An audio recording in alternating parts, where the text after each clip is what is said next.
Olá, investidores. Sou Carino Gomes, sócio fundador aqui do canal Legionário Investidor. Vamos continuar nesse vídeo falando sobre os resultados dos quatro bancos, dos quatro maiores bancos brasileiros que têm capital negociado na Bolsa de Valores, sendo eles o Itaú, o Bradesco, o Banco do Brasil e o Santander. No vídeo anterior foi analisado o resultado do Banco do Brasil e o resultado do Bradesco.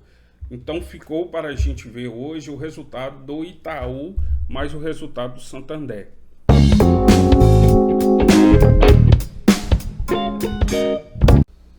A carteira de crédito do banco, a carteira total de crédito do banco, houve um aumento de 13,9%, chegando a 1,032 trilhões de reais, se comparado aos 906,4 bilhões de reais do primeiro trimestre de 2021.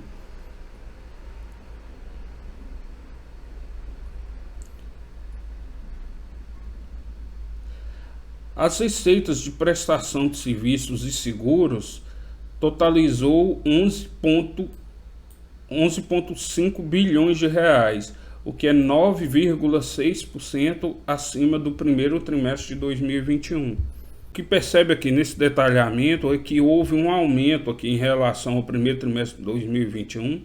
Houve um grande aumento aqui nas receitas de cartão de crédito e débito. Houve um pequeno aumento em relação ao serviço de conta corrente. A administração do consórcio, apesar de ser uma linha muito pequena atualmente do banco, o aumento foi bem expressivo, de 18%. Um aumento também das operações de crédito e garantias prestadas, e totalizando que as receitas de prestação de serviços, houve um aumento de 7,2%. Mas somando aqui com o resultado de seguros, vai dar esse resultado aqui de 11,5 bilhões de reais aqui de serviços e seguros. O Banco Itaú, as despesas com provisionamento de crédito de liquidação duvidosa, houve aqui um aumento de 57%. Somando com descontos e com outras linhas, houve um aumento de 69,5%, chegando a 6,9 bilhões de reais. Vamos analisar agora o Banco Santander. A carteira ampliada do Banco Santander houve uma diminuição de 2,7% em relação... Aliás, houve aqui um aumento de 4,9% em relação ao primeiro trimestre de 2021, totalizando 521 bilhões de reais de carteira de crédito total. A receita de prestação de serviço e tarifas bancárias totalizou 4,6 bilhões, o que é 5,7% maior do que em relação ao primeiro trimestre de 2021. As despesas com provisão de crédito as despesas de crédito de liquidação duvidosa, ou seja, de devedores que têm dificuldade de efetuar o pagamento dos empréstimos, somou 4,6 bilhões de reais. Isso significa que é 45% acima do que foi provisionado no primeiro trimestre de 2021, que, como aqui está descrito no gráfico, foi de 3,1 bilhão de reais. Então, isso aqui demonstra que o banco tem tido dificuldade de receber parte dos créditos que são entregues aos clientes. Em relação às despesas gerais e administrativas, né, que inclui pessoal, mas também gastos com aluguel, infraestrutura, serviços de terceiros, totalizou aqui as despesas gerais, houve um aumento de 10% em relação ao primeiro trimestre de 2021, totalizando 5,5 bilhões. Aqui o que a gente percebe que a maior parte dessa despesa administrativa, a maior parte dessas despesas aqui foi com um gasto com pessoal. Houve aqui um aumento considerável de outras despesas administrativas, né? Isso tudo culminou no quê? No resultado financeiro do banco. O resultado financeiro do banco totalizou 4 bilhões de reais. Parece que não houve nada demais aqui no banco. E quem analisa superficialmente não percebe o que aconteceu aqui no Santander. Por quê? Parece que o resultado mudou muito pouco. Parece que o resultado aqui apenas houve uma elevação de 1,3%. Mas o pulo do gato está aqui no resultado operacional, porque o resultado operacional houve uma diminuição de 19,1%, o que é totalmente diferente de um aumento no lucro líquido de 1,3%. Mas por que isso acontece? Porque o banco aqui teve um resultado não operacional, ou seja, uma receita que não é recorrente, e ainda teve uma diminuição aqui no imposto de renda de 37,9%, saindo de 2,4 bilhões de reais para 1,5. Isso culminou nesse resultado aqui, mas considerando que o que é fundamental observar é o resultado recorrente, ou seja, é o resultado operacional. Então a gente percebe aqui que ajustando esse lucro, é que o banco não descreve, mas possivelmente o lucro líquido seria muito abaixo de 3,9 bilhões. Observando aqui o resultado dos 4 bancos, foi possível perceber que o Santander foi o que apresentou mais dificuldade nesse primeiro trimestre.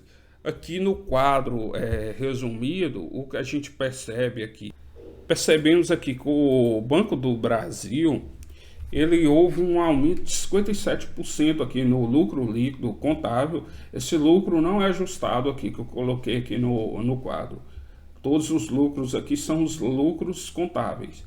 Então houve um aumento de 57% em relação ao primeiro trimestre de 2021 e de 66,3%, arredondando aqui, em relação ao primeiro trimestre de 2019. Já que o Bradesco houve um aumento de 17% e 24%.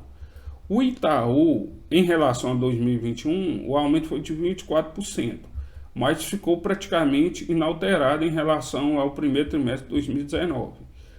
O Santander, o que se observa aqui em relação ao primeiro trimestre de 2021, houve um aumento de 3,22%. E em relação a 2019, um aumento de 14,9%. Desta forma, é fácil perceber que todos os grandes bancos deixaram para trás a crise do Covid em relação ao resultado financeiro dos bancos, né? Então, todos os bancos, em relação a 2019, houve um aumento considerável do lucro. O Itaú ficou mais ou menos flat, ou seja, mais ou menos parado, né? Mas tem que ser visto porque, como eu falei com vocês, aqui, esse resultado aqui no quadro, ele é o resultado contábil. Então, pode ter acontecido algum item extraordinário. Então, só para finalizar, é importante um investidor perceber que o Santander foi o que teve o resultado pior no primeiro trimestre, e isso é importante o investidor observar, porque nos próximos trimestres o banco pode estar fazendo provisionamento maior do crédito para liquidação duvidosa. Por quê? O Santander, de todos os bancos, foi o que reduziu, o que aumentou menos a carteira de crédito. Geralmente, quando um banco trava o crédito, é porque ele já percebe que está aumentando a inadimplência. Então, ele trava o crédito segura o caixa, só libera os créditos para os melhores clientes, ou seja, os clientes que têm melhores condições de pagar aqueles empréstimos. Por quê? porque eventualmente o banco pode estar esperando uma crise financeira à frente, então ele tem que ter dinheiro em caixa, porque o banco ele é um grande repassador de recursos. Ele pega o crédito com o investidor, ou um crédito com investidor estrangeiro, ou com empresas, ou com pessoas físicas, por exemplo, CDB, LCI, LCA, coloca isso tudo lá no guarda-chuva do banco e repassa para os clientes que têm necessidade de crédito. Esses clientes, à medida que o tempo vai passando, eles vão devolvendo esse recurso para o banco com juros, é claro, né? E aí o banco consegue pagar os investidores que emprestou o recurso para o banco. Então o banco ele é mais ou menos como se fosse um grande software, como se fosse um grande gestor de recursos. Então ele tem que controlar bem, porque no dia X lá que ele vai devolver o dinheiro para o investidor, ele tem que ter o recurso em mão. E a carteira de crédito, se ela ficar muito ruim, o banco vai ter dificuldade de fazer isso. E o banco em si, no sistema capitalista, o banco é um dos principais motores de desenvolvimento econômico. Por quê? Porque ele financia tanto aquisições de bens mais robustos, mais caros, como casa, automóvel, também itens mais baratos do dia a dia, como viagem, como uma geladeira, como um crédito especial. Então, então é importante para o investidor sempre observar o lucro líquido das empresas que investem. É importante para o investidor sempre observar o lucro líquido das empresas que investem, mas prestar atenção em alguns itens extraordinários ou em alguma situação que apareça no balanço, que é uma nuance que pode ser que o mercado não perceba, e você, enquanto investidor atento, você percebe e pode tirar algum proveito. Então, vamos encerrar aqui o vídeo, agradecendo a vocês. Muito obrigado.